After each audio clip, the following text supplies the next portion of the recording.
Bismillahirrahmanirrahim. Assalamualaikum warahmatullahi wabarakatuh.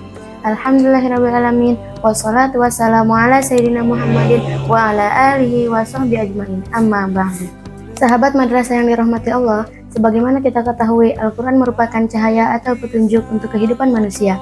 Sebagaimana Allah jelaskan, hai manusia, sungguhnya telah datang kepadamu bukti kebenaran dari Rabb-Mu, Muhammad dengan mukjizatnya, dan telah kami turunkan kepadamu cahaya yang terang benderang. Al-Quran, An-Nisa ayat 174. Namun ternyata petunjuk itu hanya bisa bermanfaat bagi mereka yang mengimani Al-Quran dan meyakininya.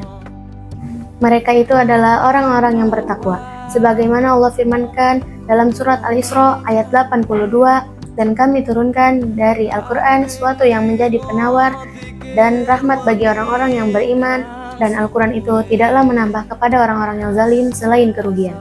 Lalu bagaimana caranya agar cahaya Al-Quran bisa dimanfaatkan? Dalam sebuah hadis dikatakan bahwa Al-Quran adalah zaman Allah, maka sambutlah hidangannya semampu kalian.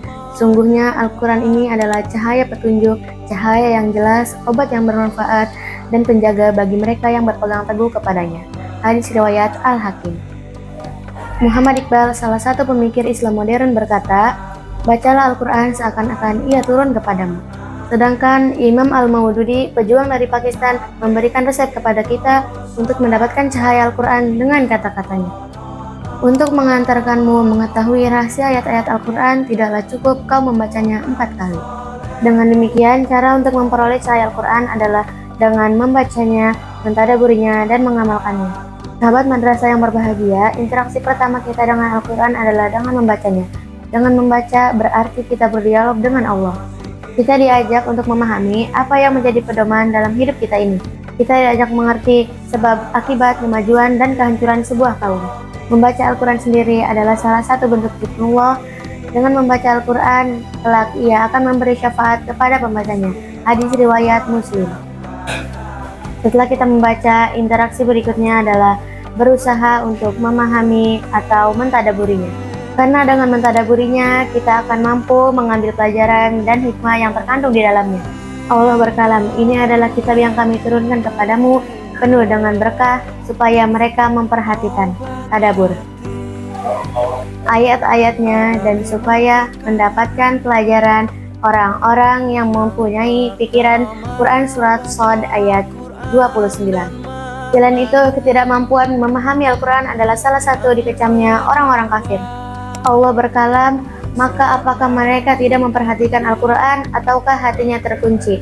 Quran Surat Muhammad ayat 24. Bahkan orang-orang kafir di akhirat nanti akan mengakui kesalahan mereka karena tidak mendengarkan dan memperhatikan perintah-perintah dari Allah. Dan mereka berkata, setidaknya kami mendengarkan atau memikirkan peringatan itu, niscaya tidaklah kami termasuk ke dalam neraka yang menyala-nyala. Al-Quran Surat Al-Mulk ayat 10. Jika kita ingin membacanya, walaupun hal itu sudah merupakan termasuk hal yang baik, tetapi kita harus berkonsentrasi, tadabbur, dan khusyuk. Mendalami segala yang terkandung dalam ayat tersebut. Dengan cara demikian, kalbu kita dapat terbuka dan menerima cahaya Allah dengan mudah. Inilah inti dari tadabbur. Sahabat madrasah yang berbahagia, tingkatan berikutnya adalah pengamalan petunjuk Al-Quran. Pengamalan ini menjadi puncak penentu perubahan seseorang dan umat. Sebaik apapun bacaan yang dibaca, tanpa pengamalan tentu semua menjadi sia-sia. Benar yang dikatakan oleh Rasulullah SAW bahwa Al-Quran, seseorang bisa dimuliakan dan dihinakan. Hadis riwayat Muslim. Semoga kita termasuk ke dalam orang yang dimuliakan lantaran Al-Quran, karena kita mampu mengamalkannya. Amin.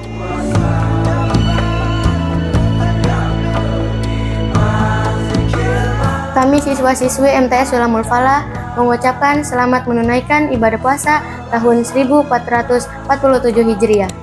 Wassalamualaikum warahmatullahi wabarakatuh.